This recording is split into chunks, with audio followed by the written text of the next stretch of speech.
Hi friends, good morning all of you. Welcome to YSS point. आज के session में लोग बात करने वाले हैं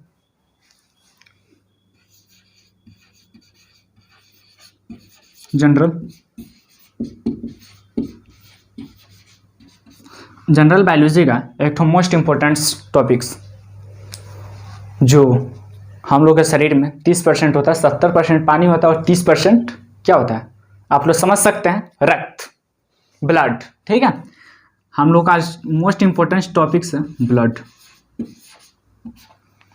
ये जो ब्लड टॉपिक्स है इसको 2 से 3 पार्ट्स में हम प्रोवाइड कराएंगे। ठीक है, जो पार्ट है फर्स्ट है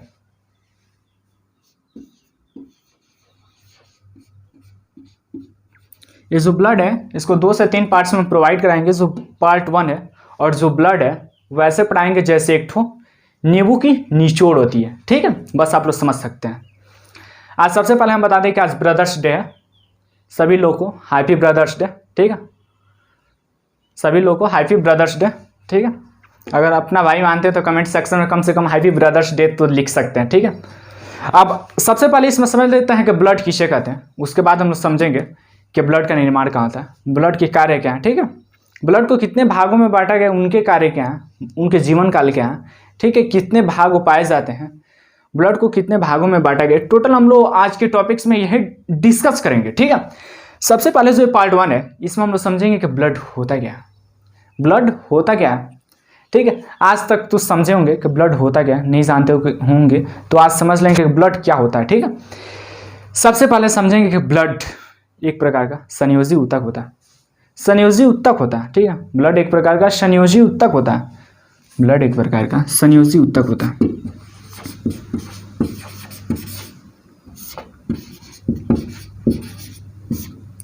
ब्लड एक प्रकार का संयोजी ऊतक होता है। उसके बाद हम लोग समझेंगे कि ब्लड एक प्राकृतिक कोलाइड होता है।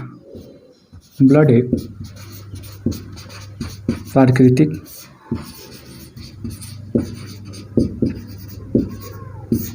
कोलाइड होता है। ब्लड एक प्राकृतिक कोलाइड होता है। आपके मन में एक ठो सवाल आता होगा, कोलाइड किसे कहते हैं। ठीक है, कोलाइड एक प्रकार का ऐसा द्रव्य या द्रव है। ठीक है, आपको पता होना चाहिए कि हम लोग का ब्लड जो होता है वो भी एक प्रकार की द्रव होता है, लिक्विड होता है। ठीक है, आप कभी काटिए, हाथ काटिएगा मत, लेकिन कभी देखिएगा कि ब्लड अगर काटा जाए तो उसको अगर किसी बर्तन में किसी भी जगह उसको रखा जाए तो फ्लो करने लगता है, तो ये पर क्या है, द्रव है। ठीक है, ये भी एक प्रकार का द्रव है। तो हम लोग समझेंगे प्राकृतिक ब्लड जो होता है एक प्रकार का प्राकृतिक कोलाइड होता है। हम लोग सबसे पहले समझेंगे कोलाइड क्या होता है। कोलाइड एक प्रकार का ऐसा द्रव होता है जिसको अगर आप छन्नित करते हैं, छन्नित में छानते हैं तो पूर्ण रूप से छनता नहीं है। ठीक है, अगर मानकर चलिए अगर ब्लड है उसको छाना जाए तो पूर्ण रूप से छने नहीं, वही क्या है, कोलाइड होता है। जैसे मानकर चलिए दूध हो गया, दूध को अगर पूर्ण रूप से छाना जाए तो पूर्ण रूप से नहीं छनता है, उसके जो साली होते हैं, चाहे जो उसका मलाई होते हैं वो ऊपरी सिरा पे चिपक जाते हैं, पूर्ण रूप से नहीं छनते, वो भी एक प्रकार क्या है, कोलाइड होता है। जैसे मान के चलिए आपके घर में एक पर डे सुबह बनता होगा चाय, चाय भी एक प्रकार का क्या है, कोलाइड ही होता है। ठीक है, उसको पूर्ण रूप से छाना जाए तो चाय पत्ती के जो होते हैं वो आदि होता है, चाहे जो उसमें मटेरियल्स डालते हैं वो ऊपरी सिरे पर आ जाता है और नीचे क्या होता है, पानी रहता है। ठीक है, वो फ्लो करने लगता है। ठीक, वहाँ पर क्या, वो भी एक प्रकार का कोलाइड है।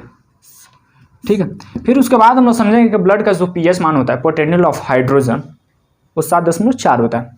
ब्लड का जो पीएच मान होता है, पोटेंशियल ऑफ हाइड्रोजन, वो 7.4 होता है। ठीक है, अब जो पीएच मान वाला है इसमें हम कॉफ़ी मैटर के बारे में हम बता चुके हैं कि उनका पीएच मान क्या होता है। अगर नहीं देखा हो तो वहाँ आप लोग हमारे प्लेलिस्ट में वहाँ से भी जाकर देख सकते हैं, नहीं तो हम डिस्क्रिप्शन बॉक्स में उसका लिंक डाल देंगे। जो कॉफ़ी मैटर होते हैं, जो पदार्थ होते हैं, उनके पीएच मान के बारे में हम बता चुके हैं ऑलरेडी, उसका डिस्क्रिप्शन बॉक्स में लिंक डाल देंगे, वहाँ से आप लोग देख सकते हैं अगर नहीं देखे होंगे तो। ठीक, जो ब्लड का पीएच मान होता है वो 7.4 होता है, रक्त का पीएच मान होता है 7.4 होता है। ठीक है, उसके बाद हम लोग समझेंगे कि जो ब्लड में, जो मेल में ब्लड होता है वो कितना होता है और फीमेल में ब्लड कितना होता है। जो मेल में ब्लड होता है, जो मेल में ब्लड होता है 5.5 लीटर होता है। 5.5 लीटर कहने का मतलब 5.5 लीटर होता है। ठीक है, 5.5 लीटर होता है। फिर उसके बाद फीमेल में जो ब्लड होता है वो 5 लीटर होता है। फीमेल में जो ब्लड होता है वो 5 लीटर होता है। फिर इसके बाद हम लोग समझेंगे कि ब्लड का निर्माण क्या होता है। सबसे पहले हम लोग समझ ले कि जितना हम लोग ब्लड के बारे में पढ़े हैं, ठीक है, जो हम लोग ये ब्लड के बारे में पढ़े हैं, इनके अध्ययन को क्या कहते हैं, ब्लड के अध्ययन को क्या बोलते हैं। जैसे यहाँ पर हम लोग ब्लड के बारे में समझ लिए, ब्लड एक संयोजी ऊतक होता है, ब्लड एक कोलाइड होता है, ब्लड का पीएच मान 7.4 होता है, मेल में ब्लड 5.5 लीटर होता है, फीमेल में ब्लड 5 लीटर होता है। ब्लड का निर्माण इसके बाद हम लोग पढ़ेंगे। लेकिन ब्लड के अध्ययन को क्या कहते हैं, सबसे पहले आपके दिमाग में आता होगा ना कि ब्लड के अध्ययन को क्या कह लेते हैं। जैसे जीव जंतु के अध्ययन को क्या बोलते हैं, बायोलॉजी बोलते हैं, ठीक है। जीव जंतु के अध्ययन को जूलॉजी बोलते हैं, और पेड़ पौधे के अध्ययन को बॉटनी बोलते हैं, ठीक है, वनस्पति विज्ञान। वैसे ही हम लोग समझ ले कि ब्लड के अध्ययन को क्या बोलते हैं, ब्लड के अध्ययन को क्या बोलते हैं, सेरोलॉजी बोलते हैं, ठीक है, सेरोलॉजी बोलते हैं। और फिर ब्लड के अध्ययन को सेरोलॉजी बोलते हैं, और दूसरा होता है हेमेटोलॉजी बोलते हैं, ठीक है। जो दूसरा होता है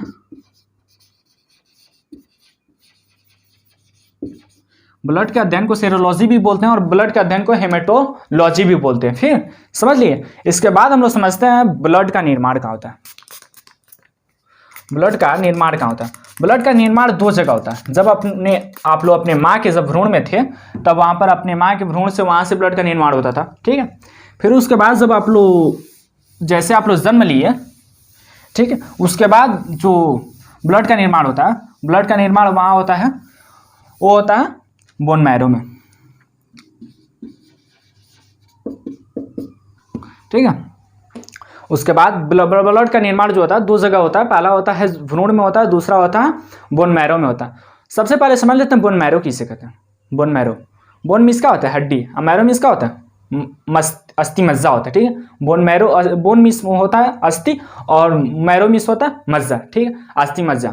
बोन मैरो का निर्माण अस्थि मज्जा में होता है। अब सबसे पहले समझ लेते हैं हम लोग के शरीर में अस्थि मज्जा होता कहाँ है, ठीक है।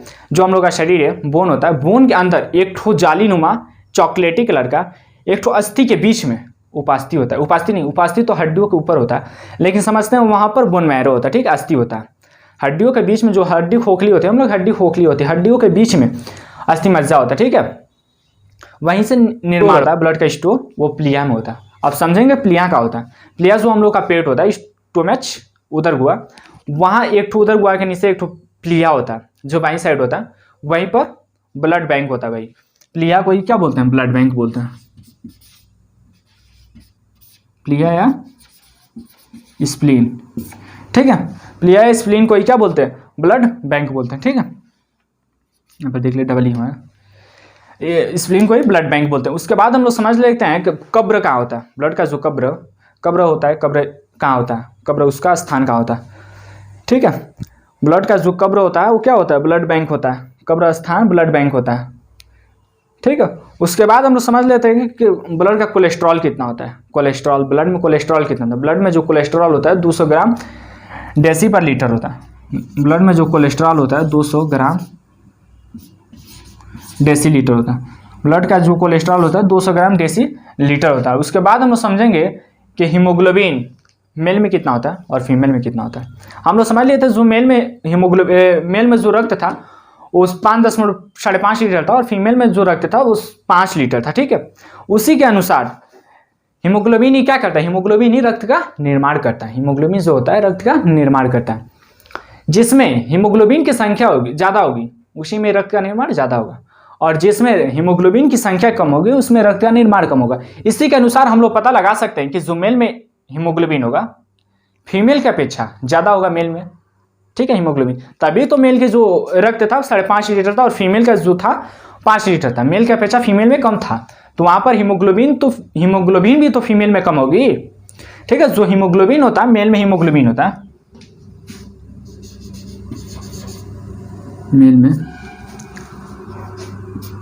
हीमोग्लोबिन का सिंबल होता है Hb, ठीक है। हीमोग्लोबिन का जो सिंबल होता है Hb होता है, ठीक है।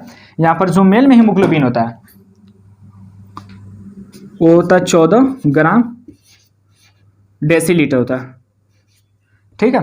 जो मेल में हीमोग्लोबिन होता है 14 ग्राम डेसी पर लीटर होता है, ठीक है, डेसी लीटर होता है। फिर उसके बाद जो फीमेल में होता है, फीमेल में हीमोग्लोबिन वो 13 ग्राम डेसी लीटर, ठीक ठीक है, यहीं से हम लोग पता लगा सकते हैं कि इसी के जिसमें हीमोग्लोबिन की संख्या ज़्यादा होगी उसमें रक्त का निर्माण भी ज़्यादा होगा, उसमें रक्त भी ज़्यादा होगा। तो इसीलिए जो फीमेल में जो हीमोग्लोबिन की संख्या कम होती है, इसीलिए मेल की अपेक्षा फीमेल में रक्त कम होता है और हीमोग्लोबिन भी कम होता है।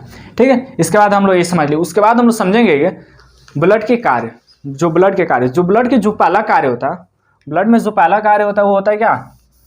ब्लड में जो पहला कार्य होता है वो होता है तापमान को नियंत्रण करना।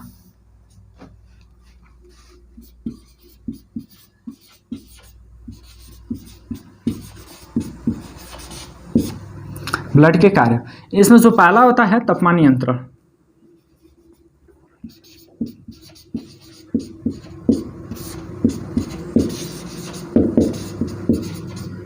ये जो पहला होता है तापमान नियंत्रण होता है। ठीक है, तापमान नियंत्रण, ब्लड जो होता है हम लोग का शरीर का तापमान नियंत्रण करना किया रहता है। जैसे तापमान कहा जाए तो उसके जो प्रेशर होते हैं उनको ये नियंत्रण किया रहता है। जैसे तापमान को नियंत्रण किया रहता है। फिर उसके बाद हम लोग समझेंगे कि पोषक पदार्थों का परिवहन करता है। पोषक पदार्थों का परिवहन करता है, जो दूसरा होता है पोषक पदार्थों का परिवहन करता है। ये जो तापमान था, तापमान नियंत्रण मतलब आप लोग समझ सकते हैं, हम लोग का रक्त दाब होता है 120 के स्पीड से जाता है तो 80 के स्पीड से वापस आता है। mmHg में होता है, 120/80 mmHg होता है। ठीक है, हम लोग का रक्तचाप होता है। इससे से क्या होता है? तापमान नियंत्रण होता है। फिर हम लोग पढ़ेंगे दूसरा पोषक पदार्थों का परिवहन।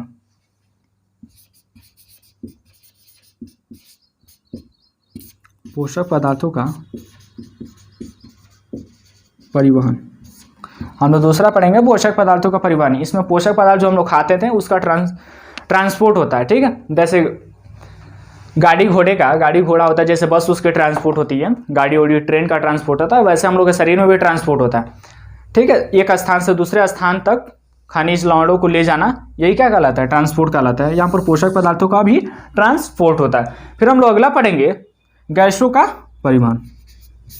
फिर हम लोग पढ़ेंगे गैसों का परिवहन। हम लोग के शरीर में जो होता है ऑक्सीजन लेते हैं और कार्बन डाइऑक्साइड छोड़ते हैं। ठीक है, ये होगा गैसों का परिवहन। फिर हम लोग चौथा पढ़ेंगे, अगला पढ़ेंगे उत्सर्जी पदार्थों का परिवहन।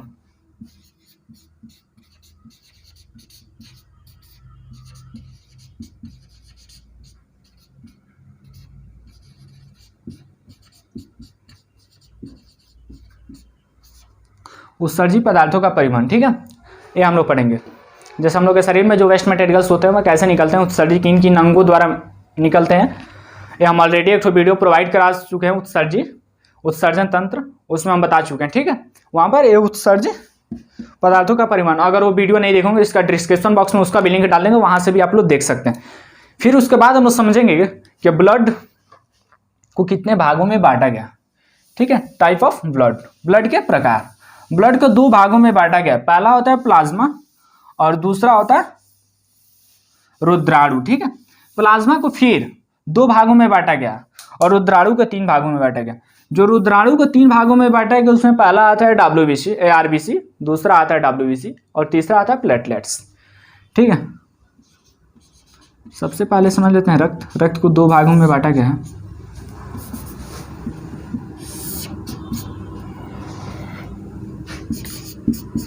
पहला होता है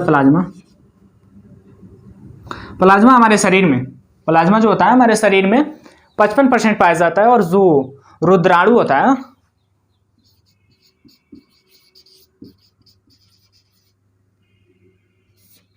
रुद्राणु होता है 45% पाया जाता है। ठीक है, जो हम लोग का रक्त होता है रक्त 100% में, रक्त 100% में हम लोग का क्या होता है 55% प्लाज्मा होता है, 55% प्लाज्मा होता है और 45% रुद्राणु होता है। फिर उसके बाद हम लोग समझेंगे कि रुद्राणु को देखिए 3 भागों में बांटा गया, आरबीसी। ठीक है, फिर उसके बाद हम लोग पढ़ेंगे डब्ल्यूबीसी, फिर हम लोग पढ़ेंगे प्लेटलेट्स।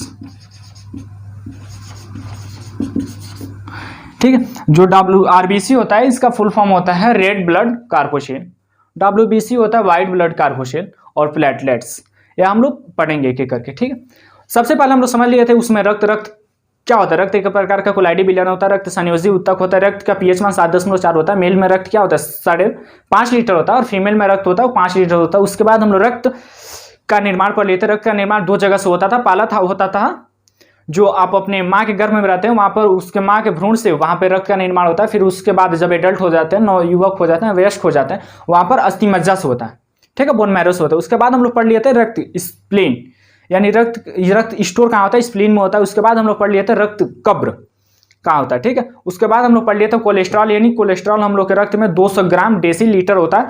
फिर उसके बाद हम लोग पढ़ लिए थे हीमोग्लोबिन। हीमोग्लोबिन में मेल में जो था 14 ग्राम डेसी पर लीटर था, और यहाँ पर जो मेल में था, फीमेल में था, वो 13 ग्राम डेसी पर लीटर था। उसके बाद हम लोग पढ़ लिए थे रक्त परिसंचरण की खोज किसने की थी, विलियम हार्वे ने किया था। उसके बाद हम लोग पढ़ लिए थे ब्लड के कार्य।